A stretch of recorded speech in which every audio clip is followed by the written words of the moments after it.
ይህ ፕሮግራም የተሳካው በጆይስ ሜየር ሚኒስትሪ ጓደኞችና ባልደረቦች ነው። እግዚአብሔር ጽኑ የሆነን ሰው ይወዳል።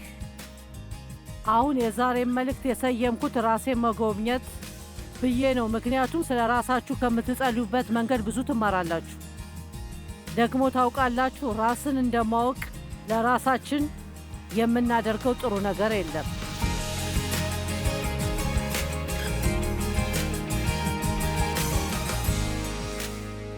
ዛሬ ማታ ሁሉም ስለ ጸሎት የሆኑትን ስለ 3 ምሳሌዎች ነው የማውራው።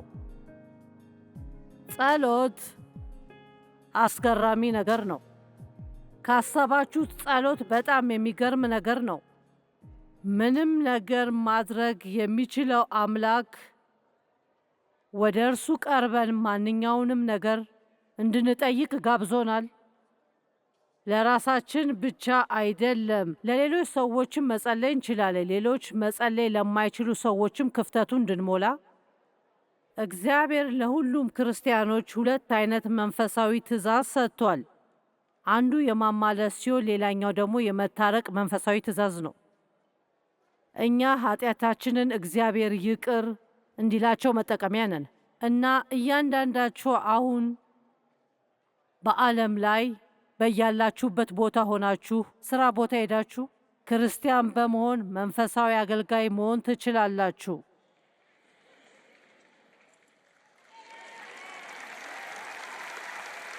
አሜን። ይህንን እላቸዋለሁ፣ በዚህ በደንብ አምናለሁ። ብዙ ክርስቲያኖች በውስጣቸው ብዙ ዓለማዊ ነገር ስላላቸው ዓለም በእኛና በእነርሱ ያለውን ልዩነት መለየት አልቻለችም እና አሁን የምንኖርበት ጊዜ በጣም ከባድ ጊዜ እንደሆነ መረዳት አለብን። ማለት አሁን እየኖርን ያለንበት ጊዜ እስካሁን ከኖርንባቸው ጊዜያት በጣም ክፉ ጊዜ እንደሆነ አምናለሁ። እኔ አሉታዊ መሆን አልፈልግም፣ ግን ከዚህ የተሻለ አይሄድም። ሲመስለኝ እየባሰን የሚሄደው ምክንያቱም የኢየሱስ የመምጫው ጊዜ እየተቃረበ ነው። ለነገሩ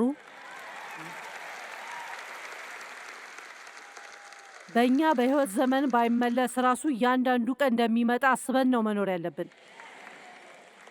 ኢየሱስ ጠዋት 2 ሰዓት ላይ እንደሚመጣ ብናውቅ ምን ያህል ነገሮችን እንደምንቀይር ይገርመኛል።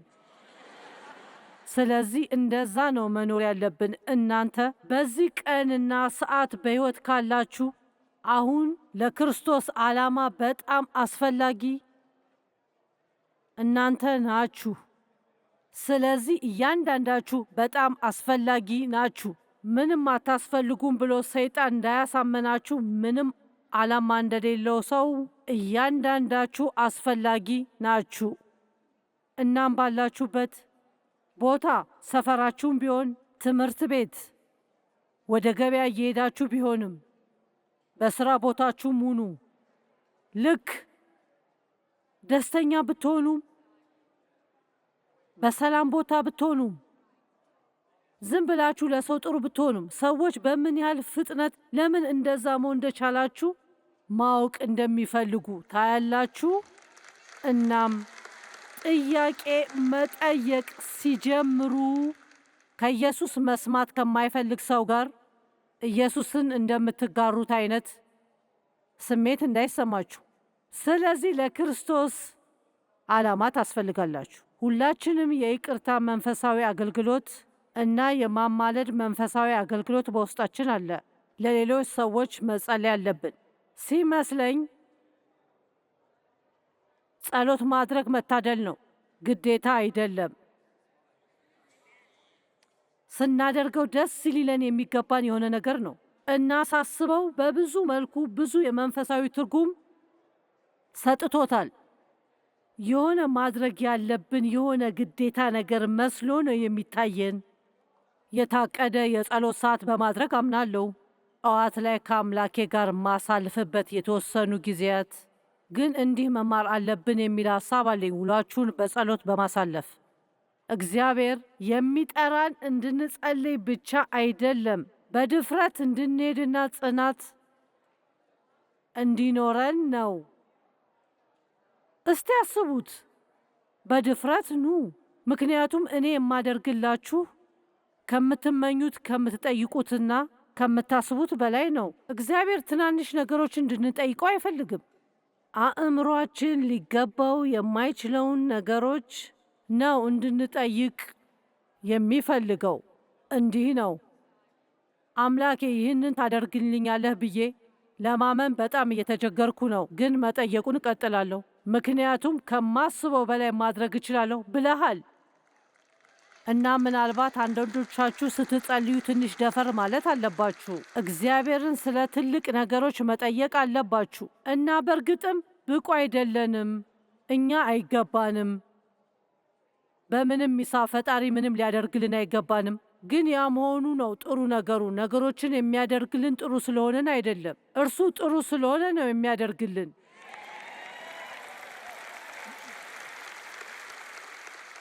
ግን ይሄን መቼም አትርሱ። የያዕቆብ መልእክት ላይ ተጽፏል፣ አትለምኑምና ለእናንተ አይሆንም። ስለዚህ እያንዳንዳችሁ መለመን መጀመር አለባችሁ። እሺ፣ በጽናት ስለ መለመን ምሳሌ የሉቃስ ወንጌል 11 ከ5 እስከ 13 እንዲህ አላቸው፣ ከእናንተ ማናቸውም ወዳጅ ያለው በእኩለ ሌሊት ወደ እርሱ ሄዶ ወዳጄ ከመንገድ ወደ እኔ መጥቶ የማቀርብለት የለኝምና ይላልን? አሁን ስለ ሚኒስቴሬ ስለ ስብከቴ ከዚህ ብዙ ተምሬያለሁ። እናንተ ከእኔ ጋር ልክ ለእርዳታ እንደመጣችሁ ነው። ግን ውዴ ኢየሱስ ጋር ሄጄ እናንተ የምትጠይቁት እንዲሰጠን ካልጠየቅኩ በስተቀር ምንም የምሰጣችሁ ነገር የለኝም።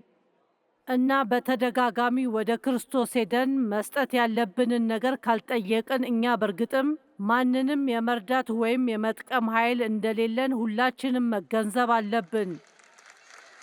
አሜን። ራሳችሁን ማስተዳደር በጀመራችሁበት ቅጽበት አሳካዋለሁ ካላችሁ በዛ ሰዓት ነው ቁልቁል ወደ ውድቀት እና ሽንፈት የምታመሩት። ያው ከውስጥ መልሶ አታድክመኝ፣ አሁን ደጁ ተቆልፏል፣ ልጆቼም ከኔ ጋር በአልጋ ላይ ተነስቼ ልሰጥህ አልችልም ይላል። ግን ይህንን እነግራችኋለሁ፣ ጓደኛው ስለሆነ ከአልጋው ተነስቶ የሚፈልገውን ነገር ባይሰጠው በጽናቱና በደፋርነቱ ጽናትና ድፍረት በጽናቱና በደፋርነቱ የሚፈልገውን ነገር ሁሉ ተነስቶ ይሰጠዋል። ስለዚህ ለእናንተ የምለው ጠይቁ፣ እንዲሁም መጠየቅ ቀጥሉ እና ለእናንተም ይሰጣችኋል። ፈልጎና መፈለጉን ቀጥሉ እናም ታገኙታላችሁ። አንኳኩና ማንኳኳቱን ቀጥሉ እናም በሩ ለእናንተ ይከፈታል። ፈጣሪ እንዲህ እያለ ነው የሚመስለው። እስቲ እኔ የምቸገር ከሆነ እስቲ ሞክሩ። ማለት ይህ ነገር በደንብ ገብቶኛል እና ፈጣሪን እንዲህ እለዋለሁ፣ ባለማክበር ስሜት አይደለም። ነገር ግን አንድ የማውቀው የሆነ ቃል የገባልኝ ነገር ካለ ወይም ጠላት ከኔ የወሰደው እንዲሁም እንዳላገኘው የጋረደው ነገር ካለ ለእግዚአብሔር እነግረዋለሁ። ስለዛ ጉዳይ ለውጥ እስካላየው ድረስ እስከ መጨረሻው ዝም አልልም። ለምን እንደሆነ ታውቃላችሁ? ፈጣሪ ያንን እንደሚወድ የሚያረጋግጥልኝ መጽሐፍ አለኝ። አሜን።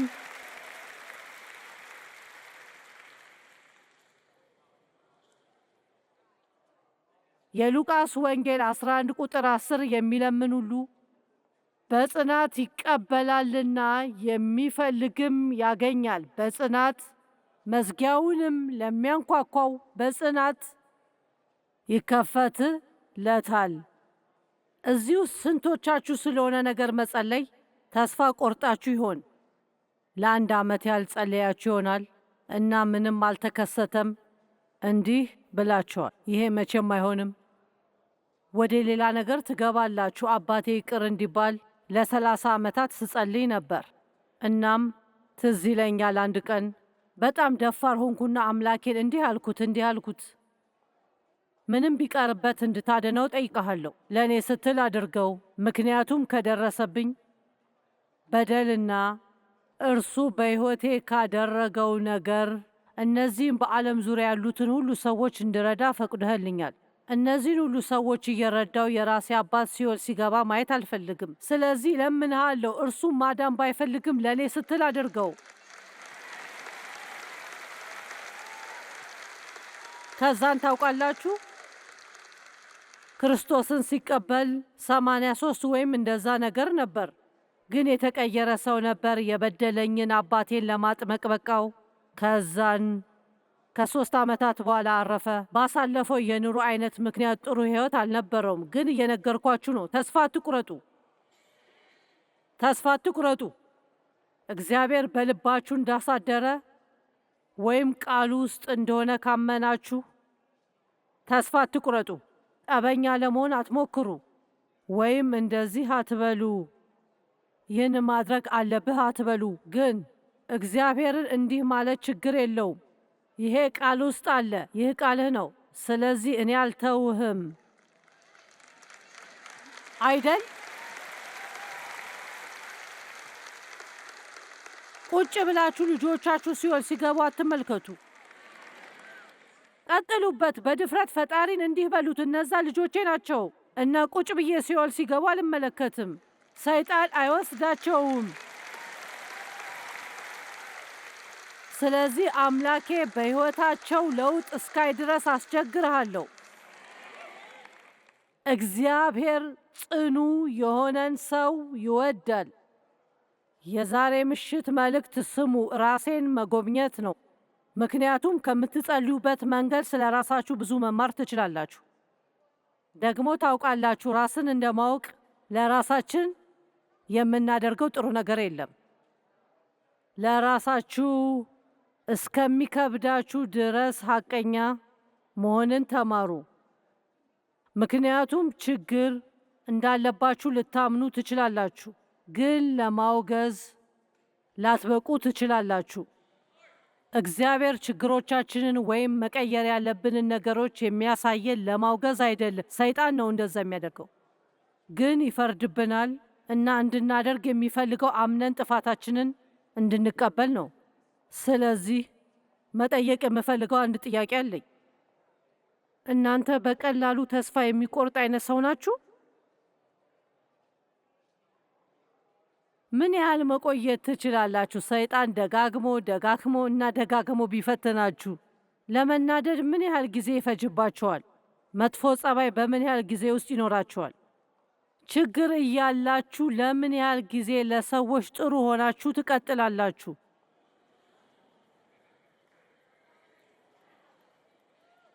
አይደል? አሜን። ታውቃላችሁ 40 ዓመት ሙሉ ኃጢአት የሞላው ኑሮ ኖረንና ጥፋት እያጠፋን ጥሩ ነገሮችን ስለሰራችሁ ነገሮች ሁሉ ይቀየራሉ ብላችሁ ታስባላችሁ? የሆነ ነገር ልንገራችሁ፣ ትክክል ነገሮችን ደጋግማችሁ ለመስራት መዘጋጀት አለባችሁ። ደጋግማችሁ ደግሞ የሆነ ሽልማት ነገር ለማግኘት ብላችሁ እንዳትሰሩም እመክራችኋለሁ። ትክክለኛ ነገሮችን መስራት ያለብን ትክክል ስለሆኑ ነው አይደል? ስለ መስጠትም እንደዛ ነው የሚሰማኝ። ለማግኘት ብለን አይደለም መስጠት ያለብን። ያ ጥሩ ምክንያት ነው ብዬ አላስብም። ሳስበው መስጠት ያለብን ፈጣሪን ስለምንወደው እርሱ ስላደረገልን ሰዎች ሲረዱ ማየት ስለምንፈልግ ነው። ከዛ ጋር ደግሞ የተያያዘ ቃል አለ። እንዲህ ይላል፣ በቤቴ ውስጥ መብል እንዲሆን አስራቱን ሁሉ ወደ ጎተራ አግቡ፣ የሰማይም መስኮት አሜን። አምላኬም እንደ ባለጠግነቱ መጠን በክብር በክርስቶስ ኢየሱስ የሚያስፈልጋችሁን ሁሉ ይሞላባቸዋል። እየሰጣችሁ ካልሆነ እግዚአብሔር ፍላጎታችሁን ይሞላል ብላችሁ አትጠብቁ። አታቋርጡ። የገንዘብ ችግር ቢኖራችሁ ራሱ ትክክለኛውን ማድረግ አታቋርጡ። ዛሬ የተወሰኑ ሰዎች ተጨማሪ መንፈሳዊ ጡንቻ እንዲኖራቸው እፈልጋለሁ። እንዲሁም ያንን ግዴለሽ ስሜት እንድታጠፉ ያንን አስወግዱትና እንዲበሉ ክርስቶስ እንዲኖረኝ የሚፈልገውን የሞተልኝን ኑሮ ይኖረኛል።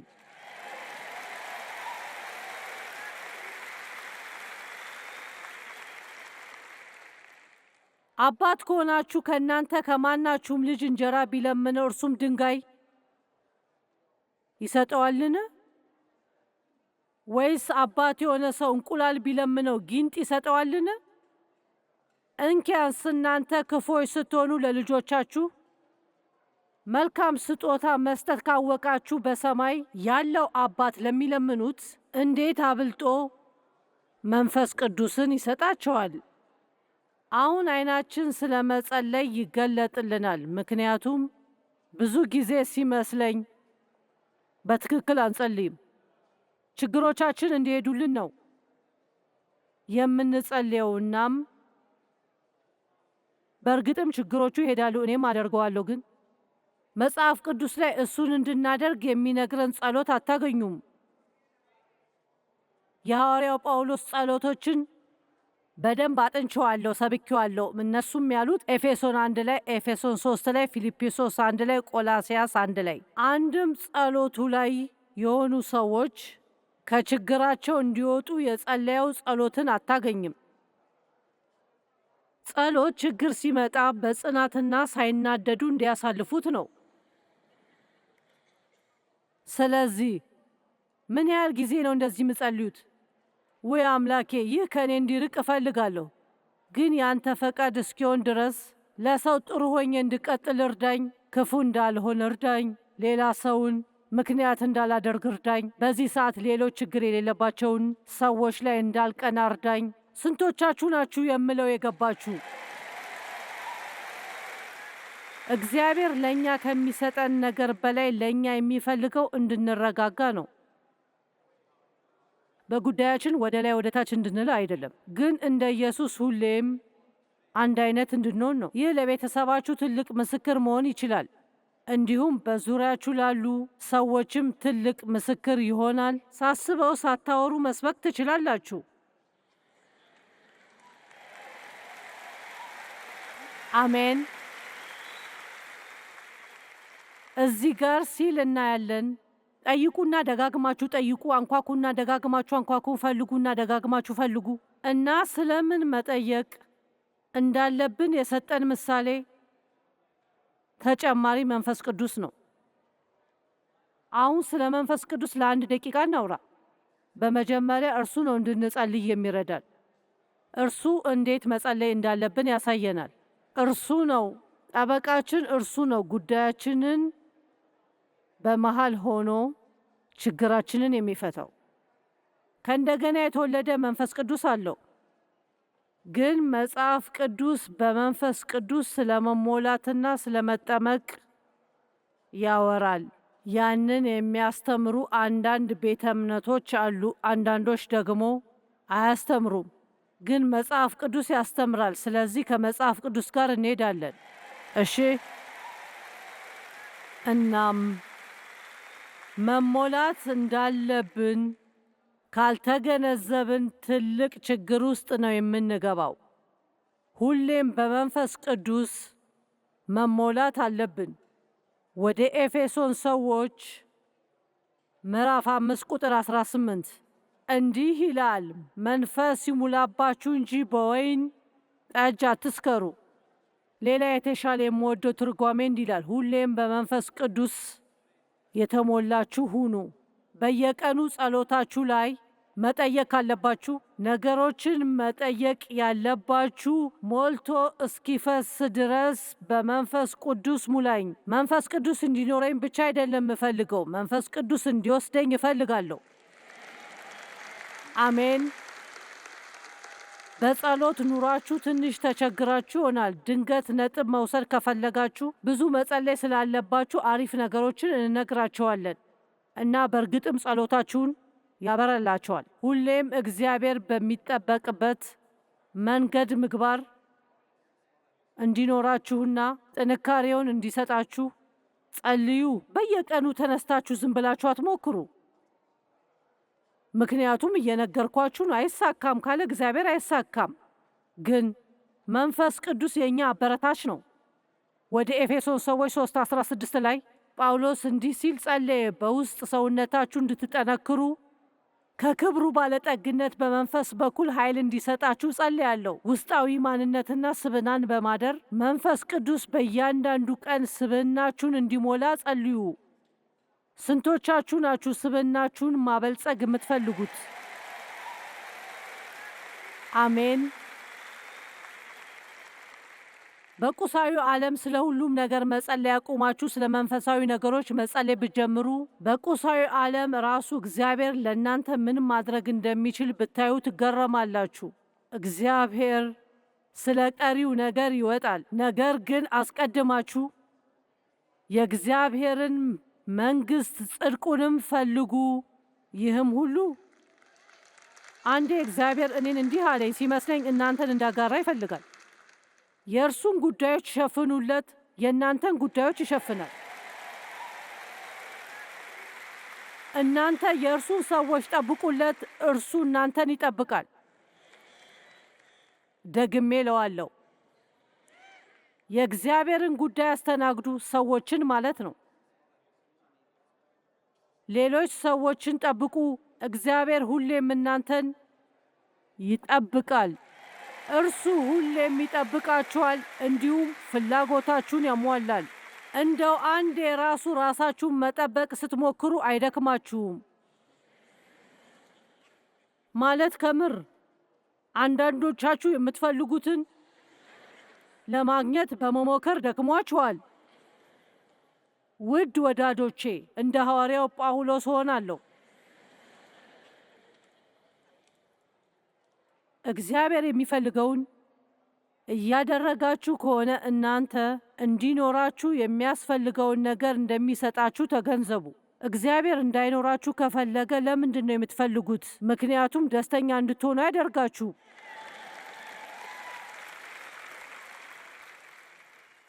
ስለዚህ መንፈስ ቅዱስ ረዳታችን ነው። ስለ እናንተ እኔ እንጃ፣ እኔ ግን በየቀኑ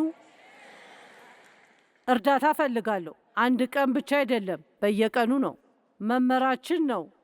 ለማንበብ መጽሐፍ ቅዱሳችሁን ስትከፍቱ መንፈስ ቅዱስ አስተማረኝ በሉ። ቁጭ ብላችሁ እንዲገባችሁ አትሞክሩ። መንፈስ ቅዱስ ከዛሬው ቃል አስተምረኝ በሉ። እንደዚህ አይነት ነገር ጋር ስትመጡ በስፒከር እንዲህ የሚል ትሰማላችሁ፣ መንፈስ ቅዱስ አስተምረኝ። ምክንያቱም እኔን ካልረዳኝ ልረዳችሁ አልችልም። ረዳታችን ነው። ወይኔ እኔ በአሁን ጊዜ በሕይወታችን ብዙ እርዳታ ያስፈልገናል። የእኛ አጠንካሪያችን፣ የእኛ ረዳታችን፣ የእኛ ጠበቃችን፣ የእኛ አጽናኛችን። ወይኔ እኔ የእኛ አጽናኛችን። ዛሬ ብዙ መጽናናት ያስፈልገናል። ምክንያቱም ዓለም ምንም አትመችም እና ይህ ነገር ይመቸኛል። ይሄን እስከ መውደድ ደረጃ ደርሳችሁ ይሁን አይሁን አላውቅም፣ ግን እኔ ወደዋለሁ። መንፈስ ቅዱስ በኃጢአቴ በመፍረዱ አመሰግነዋለሁ።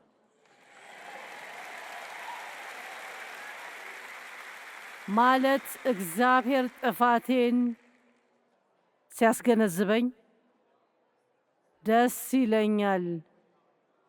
ያንን ማለት አያስፈልጋችሁም። ለመምሰልም አትሞክሩ። ሄዳችሁ ይቅርታ መጠየቅ ብቻ ነው ያለባችሁ። መንፈስ ቅዱስ ሕይወታችሁን ሲሞላና ሲመራችሁ፣ ሲረዳችሁና ሲመራችሁ እንዲሁም በኃጢአታችሁ ሲፈርድባችሁ ብቻ ነው በዚህ ሕይወታችን ሳንጠፋ ኑሮን መግፋት የምንችለው። እያንዳንዱ ቀን ጸልዩ፣ መንፈስ ቅዱስ ሙላኝ፣ ከእንደገና በመንፈስ ቅዱስ አጥምቀኝ በሉ። አሁን ከመንፈስ ቅዱስ የሚመጡ ብዙ ጊዜ ቤተ ክርስቲያን ውስጥ የማናወራቸው ስጦታዎች አሉ። መንፈሳዊ የሆኑ የኃይል ስጦታዎች ማለት ያን መንፈሳዊ የሆነ ኃይል ማትፈልጉ ከሆነ እንደው ከስብስቡ ውስጥ በደንብ የበራችሁ አምፖል አይደላችሁም ማለት ነው። ምክንያቱም ተጨማሪ ኃይል ካላችሁ ኑሮ ቀለል ይላል ማለት ነው። ስለዚህ ስለ እነዚህ ስጦታዎች መቼም ሰምታችሁ ካላወቃችሁ በዚህ ዙሪያ በዚህ ዓመት ያዘጋጆት ብዙ የማስተምረው አለኝ። ግን የጥበብ ምክር በማታውቁበት ሁኔታ ምን ማድረግ እንዳለባችሁ ማወቅ። የእውቀት ምክር ብዙ ሰዎች እንዲህ ይላሉ፣ ይገርማል። እያስተማርሽ ያልሽውን በማለትሽ በጣም ገርሞኛል። ያ ይገርማል። እንዴት አወቅሽ? ያው ታውቃላችሁ፣ የመንፈስ ሥራ በእናንተ ውስጥ መስራት ይቻላል። እናም እየተከሰተ መሆኑን አታውቁም። እናም ለሁሉ መልካምነትና ትርፋማነት ነው የሚያደርገው። እንዲህ እንድትሉም አይደለም ምን ማድረግ እንደምችል እዩ፣ ግን ሰዎች እንድትረዱ ነው። እግዚአብሔር ሰዎችን ስለ መርዳት ነው። በየቀኑ ጸልዩ። መንፈስ ቅዱስ ሙላኝ፣ በመንፈስ ቅዱስ ኃይልህ እንደገና አጥምቀኝ በሉት። አሁን በመንፈስ ቅዱስ አማካኝነት በቤተ ክርስቲያን ውስጥ በደንብ የማናወራቸው ትላልቅ ስጦታዎች አሉ። ታምራዊ የኃይል ድጋፍ። የመንፈስ ቅዱስ ኃይል ማግኘት አያስፈልገኝም ብላችሁ የምታስቡ ከሆነ እናንተ ከሌሎች የበለጠ ብሩህ አይደላችሁም ማለት ነው። ምክንያቱም የበለጠ ኃይል ባገኛችሁ ቁጥር ሕይወታችሁ የበለጠ ቀላል ይሆናል። ስለዚህ ስጦታዎች ሰምታችሁ የማታውቁ ከሆነ በዚህ ዓመት በሆነ ጊዜ ላይ ስለሱ ለማስተማር ያዘጋጀው ትምህርት አለ። የጥበብ ቃል ማለት በሆነ አስቸጋሪ ሁኔታ ምን ማድረግ እንዳለባችሁ እንኳን ሳታውቁ ማድረግ ያለባችሁ ነገር ነው። የእውቀት ቃል ደግሞ ብዙ ሰዎች ስትሰብኪ የተናገርሽውን ሁሉ እንዴት መናገር እንደቻልሽ ማመን አልቻልኩም። የምትናገሪውን እንዴት ታውቂያለሽ ይሉኛል። የመንፈስ ቅዱስ ስጦታ በውስጣችሁ ስራውን ያከናውናል። እናንተ መንፈስ ቅዱስ እየሰራ እንደሆነ አታውቁም። የሚያደርገውም ለጥሩ ነገርና ለሁላችንም ጥቅም ነው። እናንተ ምን ማድረግ እንደምችል ብላችሁ እንድትኮሩ አይደለም፣ ሰዎችን ለመርዳት ነው። እግዚአብሔር ሰዎችን መርዳት ይወዳል። መንፈስ ቅዱስን ማስተዋል አንድ ሰው ችግር ውስጥ እንዳለ መረዳት፣ የማይሆኑ ነገሮችን ከማድረግ አይሆንም ማለት መቻል። አይሆንም፣ በመጀመሪያ በደንብ ላጠና እፈልጋለሁ። አሜን። አንዳንዶቻችሁ ሴቶች ከተወሰኑ ወንዶች ችግሮች ያጋጥሟቸዋል። የተወሰነ ጥንቃቄ እንኳን ማድረግ ብችሉ ኖሮ ስትጀምሩ ታውቁት ነበር። እናንተ ግን ብቸኛ ነበራችሁ፣ ከማንም ሰው ጋር መሆን የማትችሉ ስለሚመስላችሁ እኔ ልቀይረው እችላለሁ። አትቀይሩትም።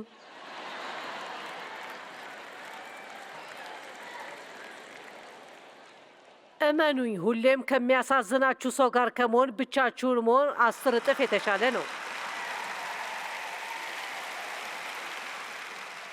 ደግሞ ተአምራት አሉ እና የፈውስ ስጦታዎች፣ የእምነት ስጦታዎች፣ በልሳን መናገር፣ የልሳን መገለጥ እና ትንቢቶች። የልሳን ተናጋሪ ነሽ ብላችሁ እያሰባችሁ ይሆናል። ሜብል መሄድ ይኖርብናል። አንድ አይነት አቋም ሊኖራችሁ ይችላል፣ ግን የተዘጋ አቋም አይኖራችሁ። እግዚአብሔር ያለው አንድ ነገር ካለ እናንተ ሊኖራችሁ ይችላል። ከሌላችሁ ደግሞ እንዲህ በሉት፣ እግዚአብሔር ሆይ ስለሱ ማወቅ እፈልጋለሁ። ጥሩ መጽሐፍ ግዙና አንብቡ። መጽሐፍ ቅዱስ ስለሱ ምን እንደሚናገር ተመልከቱ። ብዙ ጊዜ ሰዎች ሊያስተምሩ ካላቸውና ከሌላቸው ነገር በመነሳት ነው። ነገር ግን አንዳንድ ጓደኞቻችሁ እነዚህን ነገሮች ከዚህ በፊት አይተው አያውቁም። መጽሐፍ ቅዱስ ላይ የለም ማለት አይደለም። እናም እግዚአብሔር ለእናንተ መስጠት የሚፈልገውን በሙሉ መሻት አለባችሁ።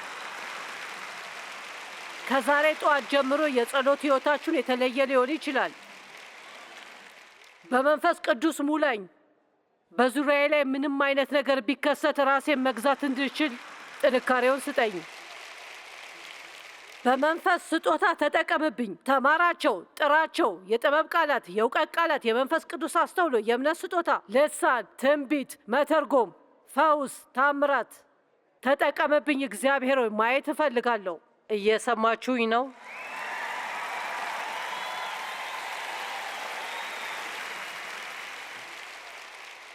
ስለዚህ ከጸሎታችሁ ውስጥ ስለ ራሳችሁ ምን ያህል ትጸልያላችሁ?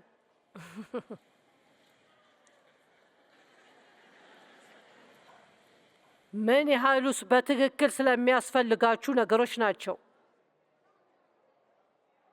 የምነግራችሁ ነገር ቢኖር የመንፈስ ቅዱስ ጥንካሬ ያስፈልገናል። ከትልቅ ቤት የበለጠ፣ ከትዳር የበለጠ ወይም ከስራ እድገት የበለጠ ትክክለኛ ህይወታችሁ ያለው እሱ ለመንፈሳዊ ህይወታችን ለመስጠት የሚፈልጋቸው ነገሮች ላይ ነው። እግዚአብሔር ጽናትን ያደንቃል። እናንተ ምናልባትም መስማት የማትፈልጉትን ግን የሚያስፈልጋችሁን ነገር ልንገራችሁ። ክርስቲያን መሆን ማለት በእሁድ ከሰዓት ላይ እንደ መናፈስ አድርጋችሁ የምታዩት ከሆነ ያላሰባችሁት ነገር ያጋጥማቸዋል። ምክንያቱም ሰይጣን ይጠላቸዋል። እናም ምንጊዜም በተለይም በሆነ ነገር ላይ ወደፊት እያደጋችሁ እንደሆነ መጽሐፍ ማንበብ ብትጀምሩ፣ ወደ ቤተ ክርስቲያን ለመሄድ ብትወስኑ፣ የመጽሐፍ ቅዱስ ጥናት ብታስቡ፣ በየቀኑ ለመጸለይ ብትወስኑ፣ ብዙ ሰዎችን ለመርዳት ብትወስኑ፣ ለሌሎች ለመስጠት ብትወስኑ፣ ምንጊዜም ወደ ትክክለኛው አቅጣጫ ስትራመዱ ሰይጣን ወደ እናንተ በመቅረብ ወደ ኋላ ሊገፋችሁ ይጥራል። ታላቁን የእምነት ተጋድሎ ለመዋጋት መዘጋጀት አለባችሁ።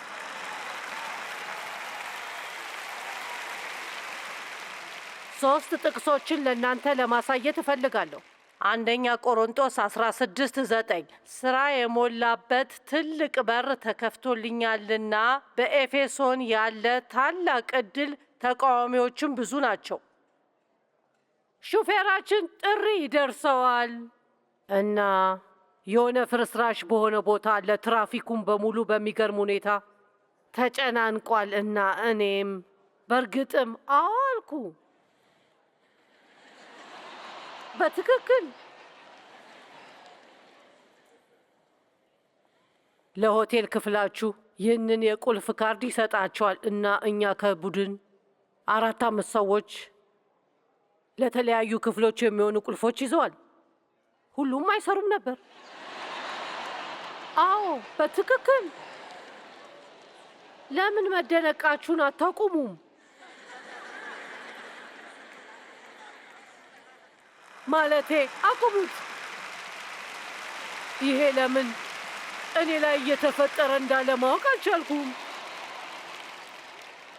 ዝም ብላችሁ ሳቁና በትክክል አዎ በሉ። ነገር ግን ትንሽ መልእክት ልስጥ። ሰይጣን እኔ ተስፋ አልቆርጥም፣ አላቆምም፣ ተስፋ አልቆርጥም።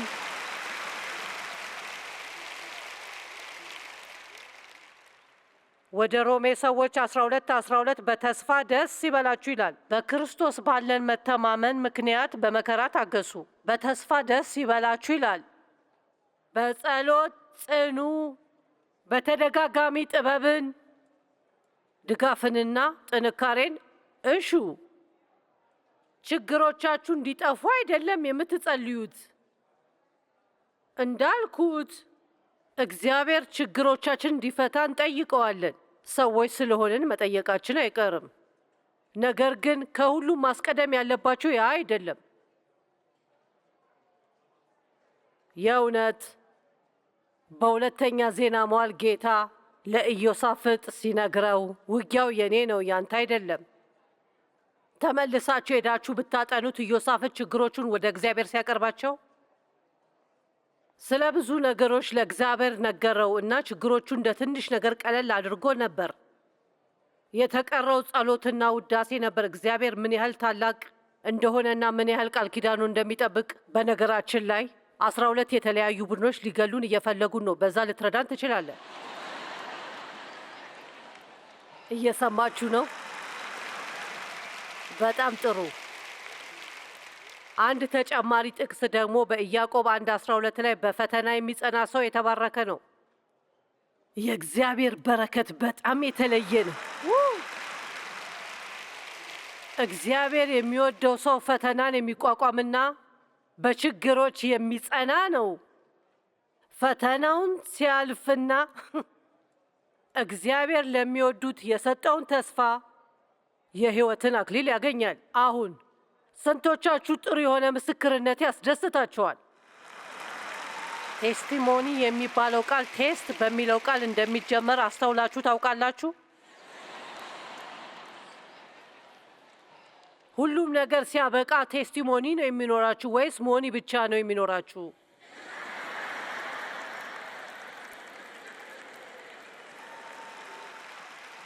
አዎ፣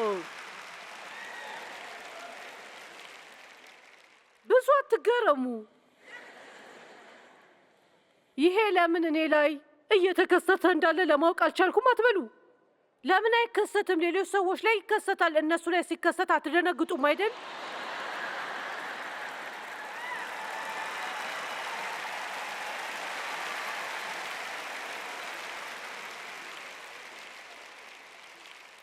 እሺ፣ ስለ ጸሎት ጽናት ሌላ ተምሳሌት አለ። ሉቃስ 18 ኢየሱስ ለደቀ መዛሙርቶቹ በምሳሌ እያስረዳቸው ነበር፣ ሁልጊዜም እንዲጸልዩና ተስፋ ቆርጠው እምነታቸው እንዳያጡ። በአንዲት ከተማ የሚኖር እግዚአብሔርን የማይፈራ ሰውና የማያከብር አንድ ዳኛ ነበረ። በዚያችው ከተማ የምትኖር አንዲት መበለት ነበረች። እርሷ ከባለጋራዬ ጋር ስላለብኝ ጉዳይ ፍረድልኝ እያለች ወደ እርሱ ትመላለስ ነበር። ዳኛውም ለተወሰነ ጊዜ አልተቀበላትም ነበር። በኋላ ግን በልቡ እንዲህ አለ፣ ምንም እግዚአብሔርን ባልፈራ ሰውንም ባላከብር ይቺ መበለት ስለምትጨቀጭቀኝ እፈርድላታለሁ፣ ሕጋዊ ድጋፍ አደርግላታለሁ። እየተመላለሰች ታሰለቸኛለች። ጌታም እንዲህ አለ፣ አመፀኛው ዳኛ ያለውን ስሙ። እግዚአብሔር ቀንና ሌሊት ወደ እርሱ ለሚጮኹ ምርጦቹ አይፈርድላቸውምን? ከመጠን በላይስ ችላ ይላቸዋልን? እላቸዋለሁ ፈጥኖ ይፈርድላቸዋል። ነገር ግን የሰው ልጅ በሚመጣበት ጊዜ በምድር ላይ እምነትን ያገኝ ይሆንን? ኢየሱስ ተመልሶ ሲመጣ ምንድን ነው የሚፈልገው? በጥንካሬ ቆማችሁ ሊያገኛችሁ ይፈልጋል። እስከ መጨረሻው ድረስ ቆራጥ እንድትሆኑ ይፈልጋል። ክርስቶስ በመስቀል ላይ ሞቶ ሊሰጣችሁ የፈለገውን ሕይወት እንድትኖሩና ሰዎች እንድትረዱ ይፈልጋል።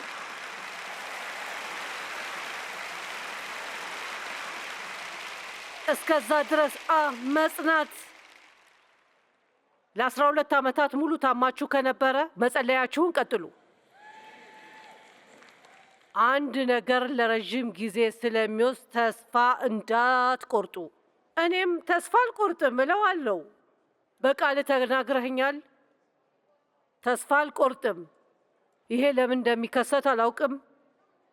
ልትነግረኝ ከፈለግ ማወቅ እፈልጋለሁ። እግዚአብሔር ብዙ ነገሮችን አይነግረንም፣ ነገር ግን አላቆምም። ተስፋ አልቆርጥም። ዛሬ ማታ የምናገረው እንድትረሱ አልፈልግም።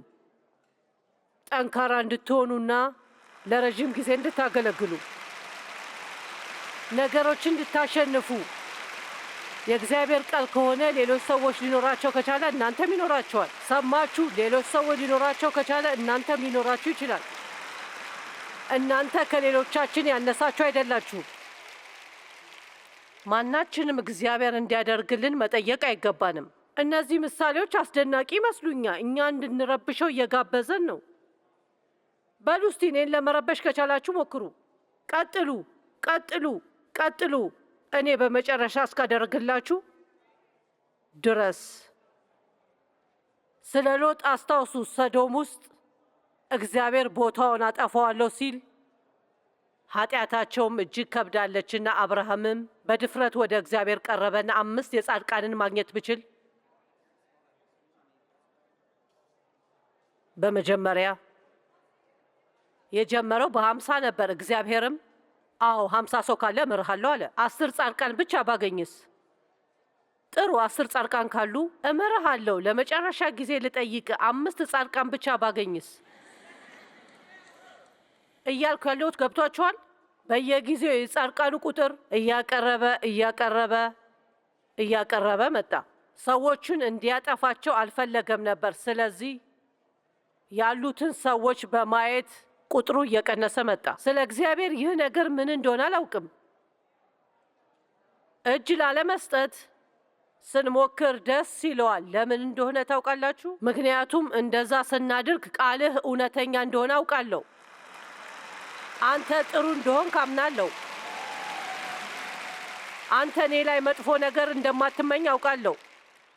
ጠላቴ እየተፈታተነኝ ነው እና ጸሎት ኃይል እንዳለው አምናለሁ። በዳንኤል መጽሐፍ ላይ ዳንኤል ለ21 ቀናት ሲጾም ሲጸልይ ታስታውሳላችሁ? ለሆነ ነገር መልስ ፈልጎ ነበር። መልሱ በመጨረሻ ሲመጣም መጸለይ ከጀመረበት ጊዜ ጀምሮ ከመልሱ ጋር መልአክ ወደ እርሱ ልኮ እንደነበር ነግሮታል። ነገር ግን ያንን ግዛት ይመራ የነበረው ጨካኝ ንጉሥ እግዚአብሔር ሚካኤልን ልኮ ስራውን እስኪፈጽም ድረስ መልአኩንም ሲፈታተነው ነበር። እግዚአብሔር እንዲረዳችሁ የሆነ ሰው ይልክና እናም ሰይጣን ያንን ሰው ለመፈተን ከሞከረ በጸሎታችሁ ጽኑ። እግዚአብሔርም ተጨማሪ እርዳታ ይልካል። የጠነከረ እርዳታ ይመጣል።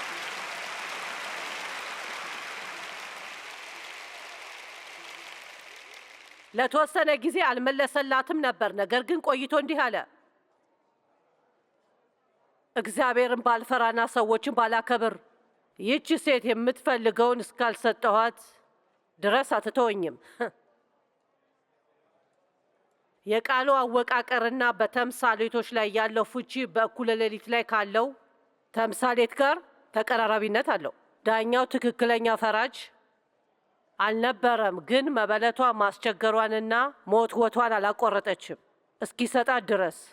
ኢየሱስ እየተጠቀመ ያለው ይህ መርም የሚገርም ነው። ማለትም ሰዎችን መጎትጎት ከቻልን በመጨረሻም ያሸንፋሉ። እነሱ መጥፎ ሰዎች ናቸው፣ ነገር ግን እኔ ፍጹም ፈጣሪ ነኝ እና በቀላሉ የምትሸነፉ ከሆነ ምን እንዲፈጠር ትጠብቃላችሁ? አይደል እንዴ? የምናገረው እየገባችሁ ነው?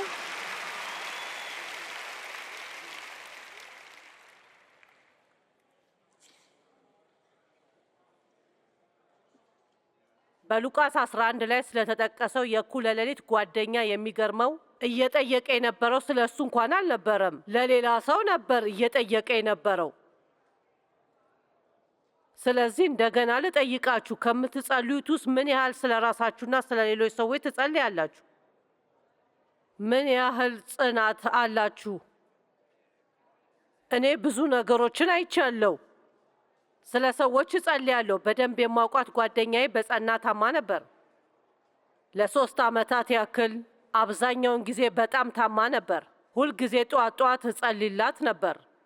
አሁን 80% ያህል አገግማለች ማለት ይቻላል። ቀጥሉበት፣ ቀጥሉበት፣ ቀጥሉበት፣ ቀጥሉበት፣ ቀጥሉበት።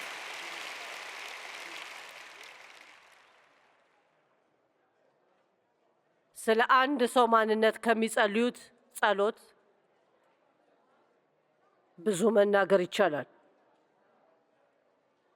እነዚህ ሁለቱ ተምሳሌቶችና ወደ ቤተ መቅደስ ወጥተው ስለ ጸለዩት ሁለት ሰዎች አሁን ቀጥዬ የምነግራችሁ ተምሳሌት ራሳችንን መልሰን ለማየት እድል ይሰጡናል። ጥያቄ ልጠይቃችሁ፣ ነገሮች ሳይመቻችሁ ሲቀሩ ምን ያህል ታማርራላችሁ? ፈገግ እያልኩ ነው። ከመካከላችን አንዳችን አንድ ቀን በሙሉ ሳናማርር ካሳለፍን በጣም ትልቅ ታምራት ነው የሚሆነው። በቅርቡ ለልጄ እንደዚህ አልኳት። ልጆቼ አስቂኝ እንደሆንክ እንደሚያስቡ ታውቃለች፣ በተለይ እድሜ እየገፋ ሲሄድ። እናም እድሜያችሁ እየገፋ ሲሄድ ከሁሉ የበለጠ ነፃነት የሚሰማችሁ ይመስለኛል። ብዙ ነገሮችን ብታደርጉ እንኳን ማንም ጠያቂ የለባችሁም። ለምሳሌ እንደማታውቁ ማስመሰል ትችላላችሁ።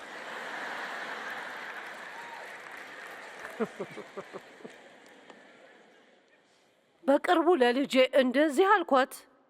ስለ ራሴ ያስተዋልኩት ምን እንደሆነ ታውቂያለሽ? እኔ ምቾት የሚነሳ ነገር አይመቸኝም አልኳት። እሷም ሳቀችና ሌሎቻችን እሱን በደንብ እናውቃለን፣ ያወቅሽው አሁን ነው አለችኝ። ሲቀዘቅዝ ማጉረምረም፣ ሲሞቅ ማጉረምረም፣ መቀመጫው ካልተመቸን ማጉረምረም። ለ42 ዓመታት እዚህ ላይ ነበርኩ። አይ ዊ ሁላችንም ራሳችንን ማየት ይኖርብናል። አሜን። እግዚአብሔር የፈለጋችሁትን ነገር ሳይሰጣችሁ ቅር ይላችኋል።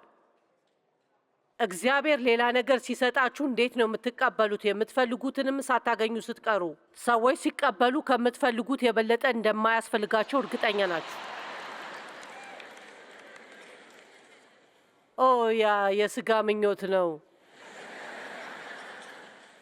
ሌላው ምሳሌ በሉቃስ ወንጌል 18:9 ጀምሮ ዛሬ እኔ ለሚለው ትውልድ ትምህርት ይሆናል።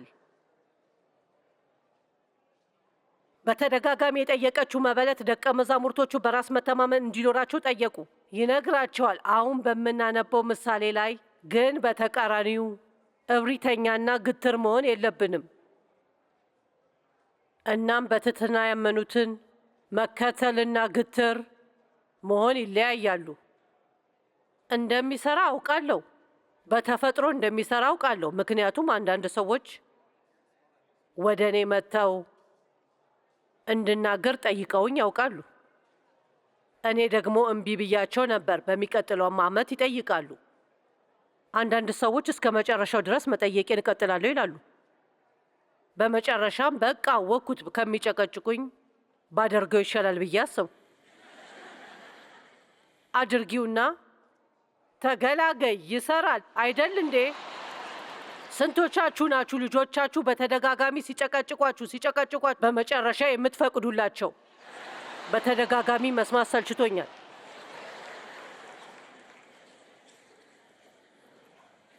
እንደዛ ስል በጸሎታችን ስለ መትጋት ስናገር ግትር ስለመሆን እያወራሁ አይደለም፣ ወይም ስልጣን እንዳላችሁ እንዲሰማችሁ።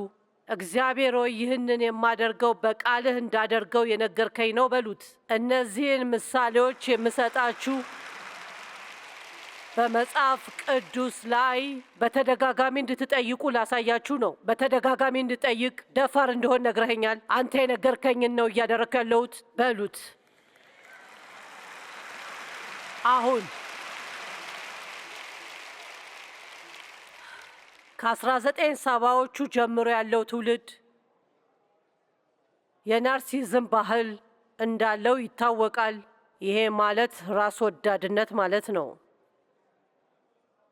ናርሲዝም ማለት ኦንላይን ዲክሽነሪ ላይ ነው ያገኘሁት። ስለ ራሳችን ከመጠን ያለፈ ፍላጎት፣ ከመጠን ያለፈ ራስ ወዳድነት፣ ክህሎት ማምለክና የሰዎችን አድናቆት መፈለግ ናቸው። ባህላችን እግዚአብሔርን ከማምለክ ራሳችንን ወደ ማምለክ ተቀይሯል። ዓለም ዛሬ ከራሳችን ደስታ የበለጠ ሌላ ጠቃሚ ነገር የለም ይላል። ምርጥ የሆነውን ነገር ማግኘት ይገባኛል የሚሉ ቃላትን እንሰማለን። ራስን ከመውደድ የበለጠ ፍቅር የለም። ሰብአዊ መብት ተሟጋቾች እግዚአብሔር እኛም በአምሳሉ መፍጠሩን ይክዱና ከሰው በላይ የሆነ ፍጥር እንደሌለ ይናገራሉ። አዲሱ ዘመን የሚያስተምረው እግዚአብሔር የሚባል ጌታ እንደሌለና ብቸኛው እግዚአብሔር እኛ ውስጥ እንዳለ ነው። ክርስቶስ በውስጣችን እንደሚኖር እናውቃለን፣ ግን የምንፈልገው እኛ እግዚአብሔር አይደለንም። አሜን።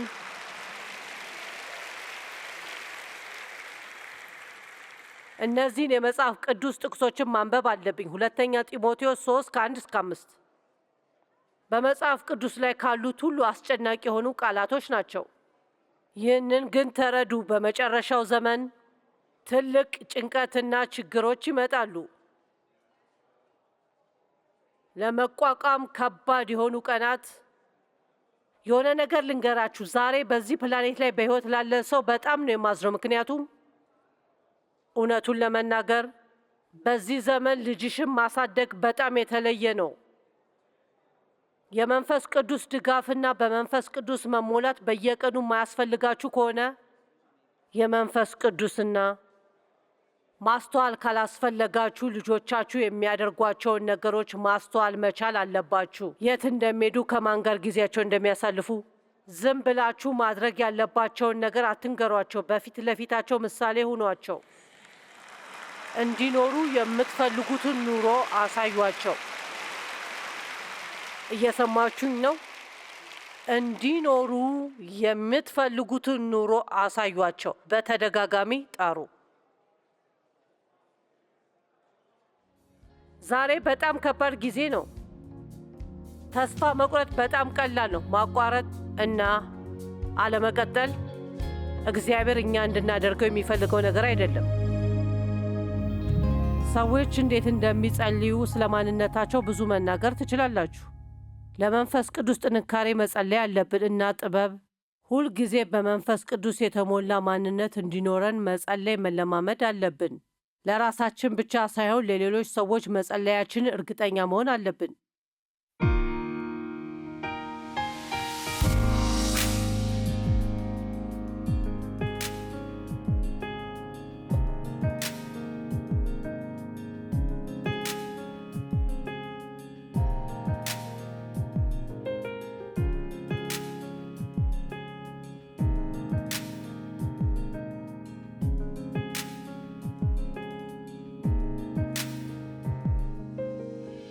ይህ ፕሮግራም የተሳካው በጆይስ ሜየር ሚኒስትሪ ጓደኞችና ባልደረቦች ነው።